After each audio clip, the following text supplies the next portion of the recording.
Boker Tov, aujourd'hui, 24 octobre, 15 Cheshvan.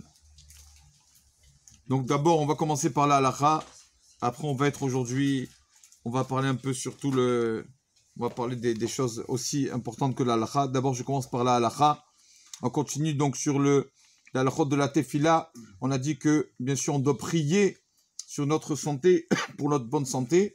Et après, on peut manger. Alors, on fait les choses dans l'ordre. Et donc, quand une personne mange avant la tefila, il fait les choses à l'envers. Il mange, mais il ne prie pas à Kadosh Baruch Hu d'avoir une bonne santé, de pouvoir manger. Donc, et on sait que, comme on ne mange pas avant la tefila, mais il arrive qu'une personne, le matin, nous ne sommes pas assez réveillés, ou bien on s'est levé, on a faim, on fait le barot du matin, avant la tefila, et tellement qu'on n'est pas réveillé, ou je ne sais pas quoi, la personne, il prend un gâteau. Et il fait la bracha de Mezonot. Baruch ata Hashem Elokeinu melech haolam. Il fait bourré, mille Mezonot, le gâteau. Il se rappelle.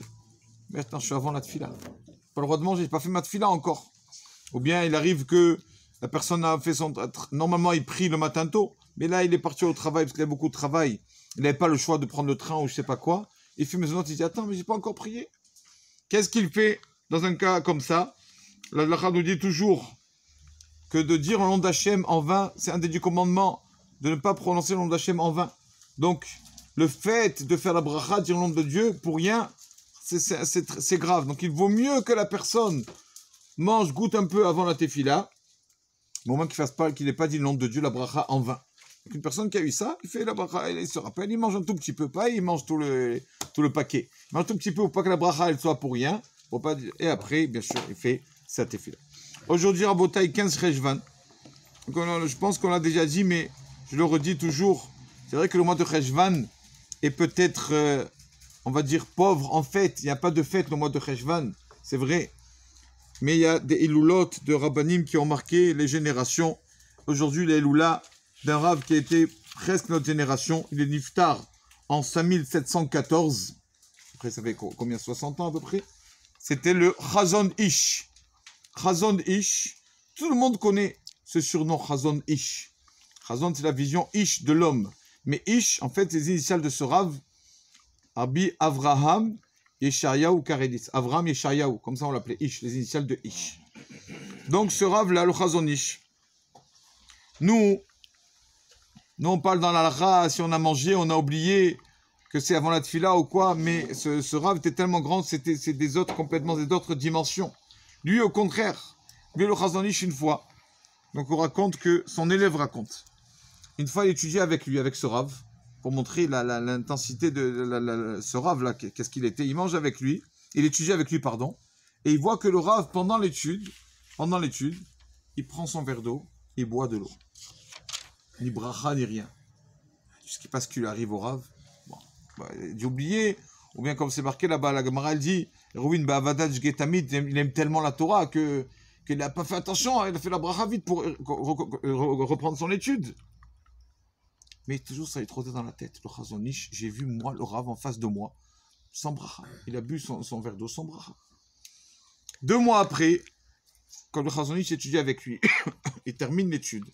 Il dit le Chazon Ish, il lui dit, je sais très bien ce qui te trotte dans le cerveau depuis 2 mois, que tu m'as vu l'autre fois, que j'ai bu mon verre d'eau sans bracha. Donc déjà, il voyait ce qu'il pensait. Il lui a dit, mais sache que j'ai tellement étudié, j'ai mis toutes mes forces dans l'étude. Si je faisais encore la bracha, je me serais évanoui. J'avais plus de force. J'avais plus de force pour faire la bracha. J'étais vraiment arrivé à la fin de mes forces dans l'étude de la Torah. Donc je ne pouvais pas faire la bracha. J'ai pas mangé, il lui a dit, ça fait très longtemps, il lui a dit. Donc ça, ce verre d'eau que j'ai bu, ça, je suis arrivé à la limite.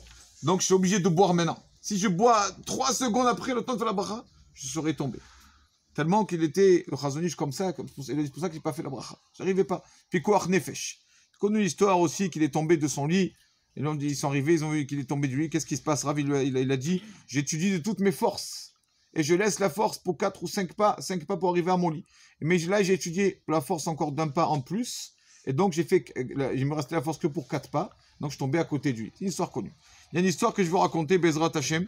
Moi, déjà, d'abord, il y a une fille qui est venue le voir, ça aussi, c'est pour nous, et qui lui a dit, Rabbeinu, la fille, elle était presque en dépression. Elle lui a dit, Rabbi, je peux pas, je suis pas bien. J'ai fait tellement de bêtises, j'ai fait ça avec ce garçon, après avec ça. J'ai fait n'importe quoi, Rabbeinu. Comment je vais réparer tout ça maintenant? C'est irréparable. Et donc, le Razonich l'a envoyé chez un Rav, le Rav du séminaire, le Rav Wolf. Et elle ne voulait pas écouter Rav Wolf. Elle dit, je veux vous que le Razonich me parle. Le Rav lui-même ne parle. Le Rav Wolf a amené cette fille chez le Razonich. Le Razonich lui a dit, écoute ma fille. Comme tu vois, la Torah commence par un bête. Pourquoi la Torah commence par un bête? Pour nous montrer que la lettre bête, l'arrière de la lettre bête est fermée. L'avant est ouvert. Pour nous dire, ne regarde pas, arrête de regarder en arrière, le passé en arrière. Pas la peine d'être triste, de regarder ton passé. Le passé, ça, il s'est passé. Le bête, il est fermé. Maintenant, Bereshit, commencement, la lettre bête est ouverte pour avancer. Il a dit, mais attention, hein, le bête, en bas à droite, vous voyez qu'il a une petite pointe en quête vers le passé pour dire, n'oublie pas les erreurs du passé, comme ça, tu ne les feras plus. Il ne faut pas les oublier.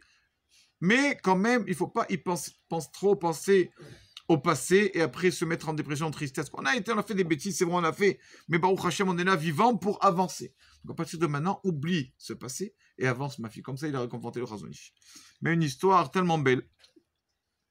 Avec l'histoire, en fait, commence comme ça. L'histoire commence avec le Rav Kahneman. Le Rav Kahneman, c'est un Rav qui a survécu à la Shoah.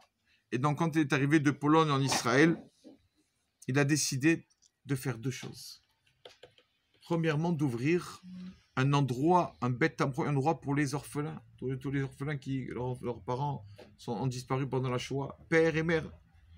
Et donc, il a ouvert ce qu'on appelle, on ne dit pas un Bet Yetomim, une maison pour les orphelins, parce que ça les rabaisse un peu. Bet Avot, il a ouvert Bet Avot, la maison des papas. Mais en fait, c'est pour tous les enfants orphelins. Et il a ouvert aussi la yeshiva que nous connaissons tous, on peut dire c'est la reine des yeshivot aujourd'hui, dans le monde entier. Tout le monde la connaît, la yeshiva de Poniowicz, à Bnei Brak.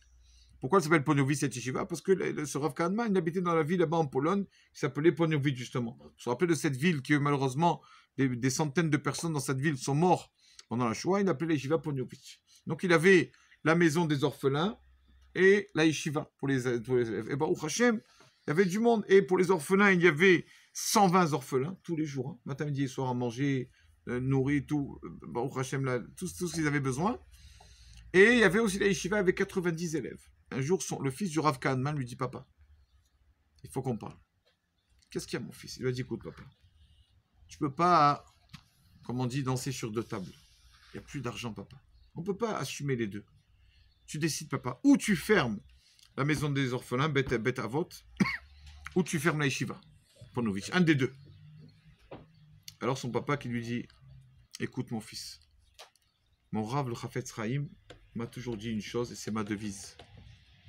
On ne peut pas avoir que la Torah sans le chesed. Quelqu'un qui pratique la Torah, qui étudie la Torah, mais à côté de ça, il n'y a pas de bienfait envers les autres de chesed. Je peux pas. Impossible. Donc, toujours mon Rav me dit ça. Donc, je ne peux pas fermer la maison des orphelins, Bet Yetomim. Je ne peux pas. Je fais chesed toujours bien fait, j'essaye de trouver de l'argent, etc. pour subvenir aux besoins de tous ces orphelins-là. Je peux pas. Je ne peux pas la Torah, la yeshiva et laisser tomber les orphelins. Impossible. Ça va ensemble. Il m'a dit oui. D'accord, papa, c'est vrai, tu as raison. On a vu que la Torah, la Torah, elle commence par la bonté. Quand Hachem il a fait des habits à Adam et Chava, la Torah se termine par aussi de la bonté des bienfaits que Hachem a enterré Moshe Rabbeinu. Donc la Torah, elle est enrobée de chesed, de bonté. Ça va ensemble. Il a dit, mais papa, le chesed ne peut pas sans la Torah aussi. Tu ne peux pas faire que des bienfaits bien faire envers les autres, hein, mais tu ne dis pas, tu pratiques pas la Torah. Il faut les deux. Donc la yeshiva aussi. Alors papa, il va dire, tu as raison mon fils. Alors qu'est-ce que tu décides papa? Eh bien on ne peut pas l'un sans l'autre, mon fils, je garde les deux. Les deux institutions, je les garde. L'un et l'autre, je les garde. Bon, et vu que son père, il n'avait rien à faire, il n'avait rien à faire avec le Rav Kahneman. Donc le fils du Rav Kahneman lui dit, bon papa, on va essayer, Bezrat Hashem, de venir à leurs besoins. Et un jour, un orphelin arrivera à Botaï, juste après la Shoah, et qui s'appelait Mordechai. Cet orphelin arrive là-bas dans ce Bet Yetomim et on essaie de lui donner à manger, de lui sourire et tout ça. Il y avait là-bas la responsable qui s'appelait Madame Munk. Madame Munk, qui subvenait aux besoins des enfants, donne à manger, etc.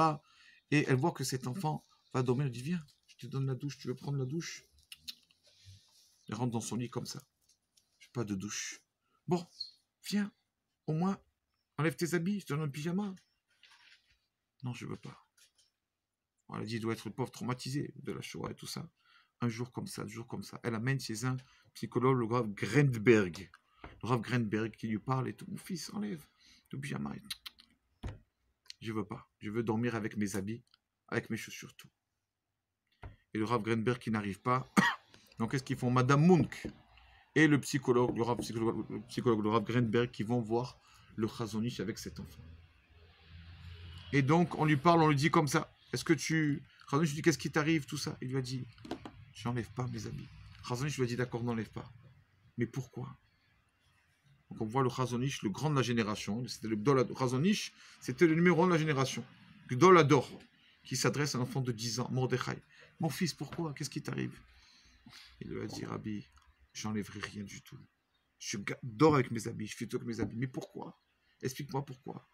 Il lui a dit, parce que pendant la Shoah, j'ai perdu mes 2 parents. À chaque fois qu'on m'a enlevé mes habits, c'était pour mettre ce pyjama rayé là. Et après, je ne trouvais plus mes habits. On me les enlevait toujours. Donc j'ai confiance en personne. Ni en Madame Munk, ni en ce Rav, la Rav Greenberg. Je vous aime, mais j'ai confiance en personne. Chazon Ish lui a dit, écoute, tu me connais? Il a dit, oui, je vous connais. On m'a parlé de vous. Il a dit, écoute, moi, je n'ai jamais menti de ma vie. Tout ce que je dis, je le fais. Alors Chazon Ish dit à l'enfant Mordechai, voilà, je te promets, c'est moi qui garde tes habits. Moi, je te les garde. Si tu dois enlever tes habits, moi, je te les garde. Il dit, c'est vous, sur vos têtes. C'est moi. Chazon Ish lui dit, c'est moi. D'accord? D'accord. Et donc, qu'est-ce qu'il fait? Chazon Ish, il dit à la Madame Munk, allez-y, le doucher. D'accord? Enlevez-lui les habits, donnez-les-moi. Donc, on fait comme ça. Il dit, vous les gardez? Oui. Il enlève ses habits. Et le Rav Kalman qui est à côté, qui pleure, qui sanglote déjà. Comment le pauvre enfant qui est traumatisé comme ça, à tel point qu'il ne peut pas enlever ses habits? Chazon Ish lui prend les habits. Et lui aussi, Chazon Ish, très sensible, commence à pleurer un peu. Ils prennent les habits. Et le Chazon Ish, qu'est-ce qu'il fait? Il dit au Rav, il enlève sa veste et retrousse ses manches. Il enlève son chapeau. Et il dit au Rav Kalman, viens, nous allons nous deux être les parents de cet enfant. Qu'est-ce qu'ils se font à deux? Les deux en pleurant, les deux vont au robinet, prendre le savon et commencent à laver les habits de ce petit, qui est tout noir, tellement qu'il les a presque pas lavés. Et les deux qui lavent avec l'eau, le robinet qui coule, et les deux, leurs larmes qui coulent. Et comme ça, il revient de la douche, le petit. Il revient de la douche, et donc, voilà. Quand il revient, et il lui dit au Chazon Ish, voilà. Mais ils sont les habits. Voilà, ils sont là.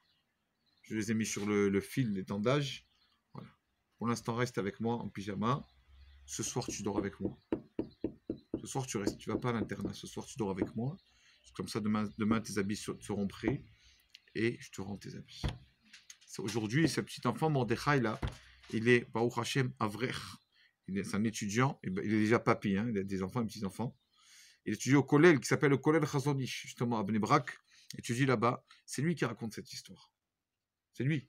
Il dit, voilà, c'est le Chazon Ish qui m'a fait avancer dans la Torah. On voit le Gdol Ador, on dit Torah. Bien sûr, la Torah, c'est Keneged Kulam, l'étude de la Torah, la pratique de la Torah. Mais on voit aussi comment pratiquer la Torah. Un grand de la génération qui, pour lui, ce qui l'intéresse, c'est que étudier. Il a marqué le Chazon Ish dans ses lettres, il a marqué le meilleur des taranugim, le meilleur des plaisirs que j'ai, le seul plaisir, en Negayachit, le seul plaisir que j'ai, la asot retzon, de faire la volonté de mon créateur.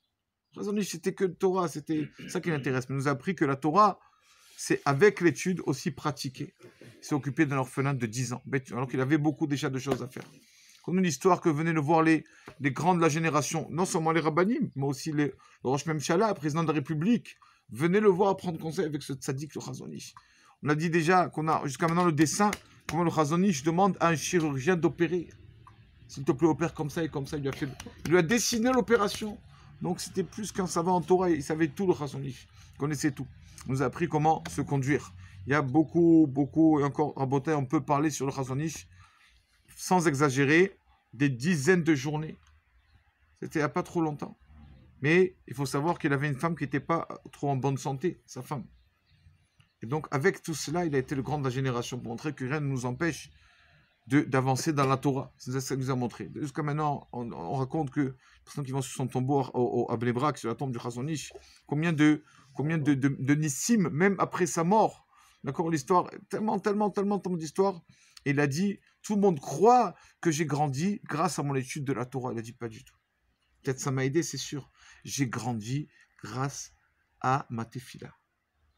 Grâce à la prière. Comme ça. J'ai demandé à Hachem, Et une fois, son élève qui raconte, qui lui a dit, il finit avec ça, le Rav Palman, qui était jeune, il va voir le Chazon Ish à Bnei Brak. Il lui dit, le Chazon Ish, tu sais, ne crois pas, hein, la kippa que tu as sur la tête, tu n'enlèves pas du jour au lendemain. Mais, comme ça, la kippa, elle peut s'enlever. Quelqu'un peut venir et arrêter, abandonner toute la Torah. Et l'élève qui s'en va, il repart à Jérusalem, il dit, mais pourquoi le Chazon Ish, il m'a dit ça? J'ai étudié à l'Yeshiva de Hebron. Il me dit, la kippa, ne s'enlève pas du jour au lendemain, mais la kippa, elle peut tomber, on peut l'enlever, on peut tout abandonner. Qu'est-ce que j'ai fait? Il va voir son rav. Je suis allé voir le Chazon Ish à Bnei Brak. Ça m'a choqué. Il m'a dit ça et ça. Je ne comprends pas pourquoi il m'a dit ça. Il lui a dit, retourne à Bnei Brak, tu repars le voir. Il repart voir le Chazon Ish. Et il lui a dit, Rav, Mechila, vous m'avez dit, je n'ai pas compris. Il a dit, non. Qu'est-ce que j'ai fait, Rav, de mal? Pourquoi vous m'avez dit ça? Il lui a dit, Chazon, tu n'as rien fait de mal. Il a dit, voilà ce que je voulais te dire. La personne vient à la synagogue. Il prie à Kadosh Baruch Hu. Il va au Echal. Après la prière, ils embrassent le Echal. Il prie à Hachem. Après, il va au magasin. Kadosh Baruch Hu, il n'est plus là. Il va faire ses affaires. Kadosh Baruch Hu, il n'est plus là. Il l'a oublié. Il revient à Mincha. Ah, il fait la tfila, la mnatser, le Shem Yehoud. La Hamida, pareil, il l'embrasse. Mincha Arvit. Il repart à la maison. Hachem n'est plus là jusqu'au lendemain matin. Il a dit, voilà notre erreur, qu'on oublie à Kadosh Baruch Hu. On le prend que pendant la tfila. Après, on oublie. Il lui a dit, sache, quelqu'un qui oublie à Kadosh Baruch Hu toute sa journée, il peut un jour arriver à enlever sa kippa et tout abandonner. Parce que Kadosh Baruch Hu, il le prend quand ça l'intéresse, en fait. Il lui a dit comme ça cette phrase. Il lui a dit, quand tu vas acheter des chaussures, c'est pas tu prends la chaussure, tu vois, j'essaye, ça va bien. Bah, au Hachem a des soldes, je la prends, je m'en vais. Non. Il lui a dit, comme ça, il lui a dit, quand tu vas acheter des chaussures, tu pries à Kadosh Baruch Hu. S'il te plaît, Hachem, aide-moi que je trouve vite une paire de chaussures que j'ai besoin, que je paye pas cher, que tout se passe bien, que ne se déchire pas. Il dit, même sur ta paire de chaussures, il faut prier. À Kadosh Baruch Hu, tu n'oublies pas de partout. Que ce soit à la maison, au travail, quand tu vas acheter des chaussures, tu vas acheter n'importe quoi.